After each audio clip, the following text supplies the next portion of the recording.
Christos anesti eknekron, thanaton patisas, cetis sentis mnimasi, zoin harisamenon. Christ est ressuscité. Amen. Hier soir, nous avons eu pour la première fois 3 baptêmes par immersion pour des adultes, une petite fille. Le baptême qui est ce symbole de la naissance à une vie nouvelle. Ce Christ ressuscité que nous proclamons, que nous chantons, vient nous offrir cette vie nouvelle. Mais de quelle vie nouvelle s'agit-il ? Sur l'icône de la résurrection, on représente le Christ qui descend aux enfers et qui a les pieds sur les portes de l'enfer qu'il a brisées, et il saisit Adam et Ève par les poignets pour les sortir de leur enfer. Ce n'est pas simplement un événement historique que nous commémorons, c'est notre résurrection à laquelle nous sommes tous appelés.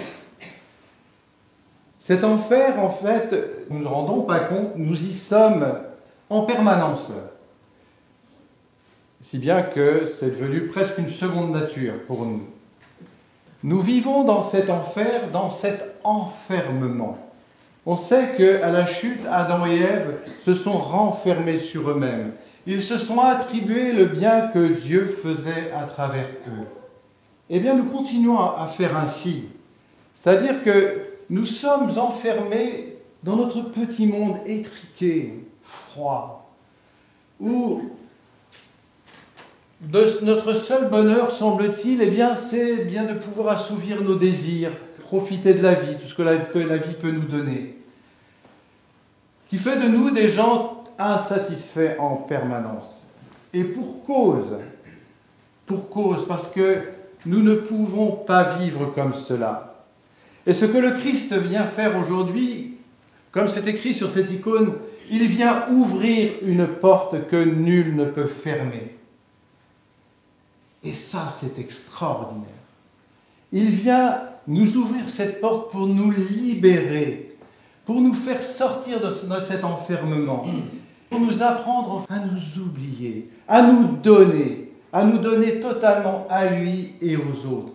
Et c'est là qu'est le vrai bonheur. C'est là qu'est le vrai bonheur. C'est étrange comment on a pu nous laisser croire que le bonheur, c'était de faire ce que je veux quand je veux, comme je veux, avec qui je veux. C'est vrai, c'est quand même comme ça aujourd'hui qu'on nous présente le monde. Surtout, fais-toi plaisir. Mais on sait bien que tout ça, c'est mortifère. On le sait. La vie ne peut être que donnée. Si on se renferme sur nous-mêmes, on meurt.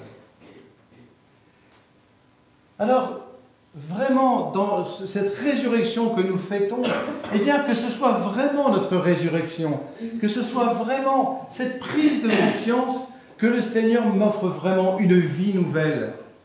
Une vie nouvelle qui commence dès maintenant.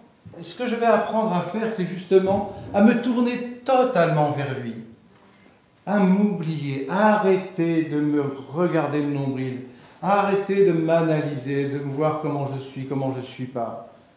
C'est infernal. C'est vraiment infernal.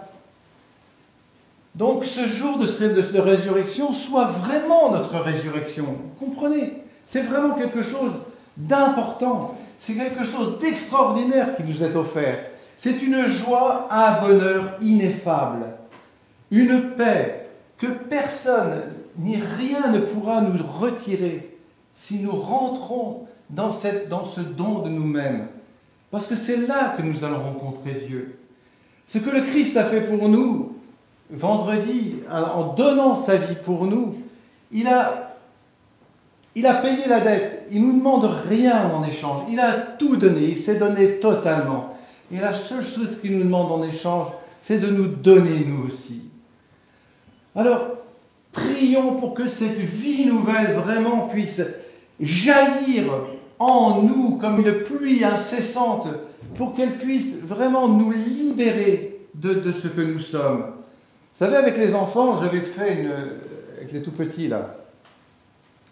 Ils aiment bien les expériences. C'est une expérience que j'ai déjà racontée, mais j'aime bien la reprendre parce qu'elle est très significative. J'avais pris un calice, enfin un faux calice, de genre quête du Graal, chevalier de la table ronde. Qui était plein d'eau pure. Et à côté, j'avais mis un petit verre plein d'eau sale. Alors j'avais mis du beurre de café dedans pour faire affaire. J'avais mis ça sur un plateau. Et j'avais dit aux enfants, voilà, ce calice, c'est Dieu. L'eau qui est dedans, c'est son amour. Et le petit verre à côté, c'est nous.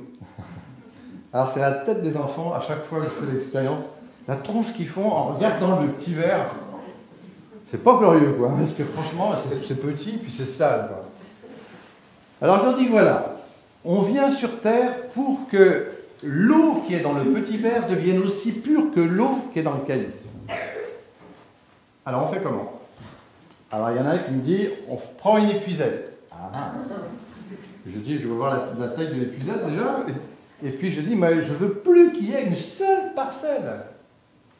Deuxième me dit, on laisse décanter.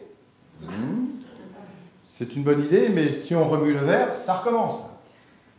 Troisième, il dit, on vide le verre. Non, on ne peut pas vider le verre. Si tu vides le verre, tu meurs. Bon, alors tout le monde était là scotché sur le calice et le petit verre, et je leur dis, il vous intéresse ce petit verre, vous? Moi, franchement, il ne m'intéresse pas. C'est petit, c'est sale, je ne vois vraiment pas l'intérêt, quoi. Le calice, en revanche, il m'intéresse beaucoup. Et à travers cela, en fait, en leur disant cela, je les ai invités, en fait, à se tourner vers Dieu, à se détourner d'eux-mêmes, du regard qu'ils ont sur eux-mêmes.